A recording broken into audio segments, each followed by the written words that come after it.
നമസ്കാരം. പുതിയൊരു വാർത്തയിലേക്ക് സ്വാഗതം. എന്തായാലും കാര്യങ്ങൾ കളറായി. SP സുജിത് ദാസിന് സസ്പെൻഷനായി. ADGPയുടെ തലേന്ന് തുപ്പിപ്പോയി യൂണിഫോം ഇല്ലാത്ത ഏതെങ്കിലും പോസ്റ്റിലേക്ക് ഒതുങ്ങി. ഇനിയിപ്പോൾ അടുത്ത ഇര P ശശിയാണ്.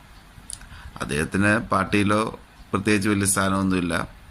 ആലങ്കാരും MLA MP അങ്ങനെ ഒരു പദവിയില്ല. അങ്ങനെ ഇരിക്കുകയാണ് പൊളിറ്റിക്കൽ സെക്രട്ടറി ആയിട്ടൊന്ന് വിലസിയത്.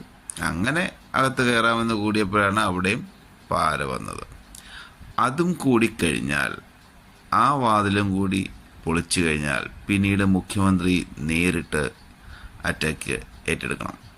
അപ്പോൾ ഇത്രമേൽ ധൈര്യമുള്ളത് ആരാണ് CPM-നകത്തുള്ളത്? പാർട്ടിയിൽ മറ്റൊരു ശക്തി കേന്ദ്രം പ്രബലമാകുന്നു എന്ന് വേണം കരുതാൻ. അല്ലെങ്കിൽ ഇത്രത്തോളം വിശ്വസ്തരെ ഒരുമിച്ച് അറ്റാക്ക് ചെയ്യുകയും ഔദ്യോഗിക വിശ്വസ്തരെ പുറത്താക്കുകയും അല്ലെങ്കിൽ കസേര തെറിപ്പിക്കുകയൊക്കെ ചെയ്ത ഇത്തരത്തിലും പവറുള്ള അൻവർ MLAക്ക് പിന്നിലുള്ള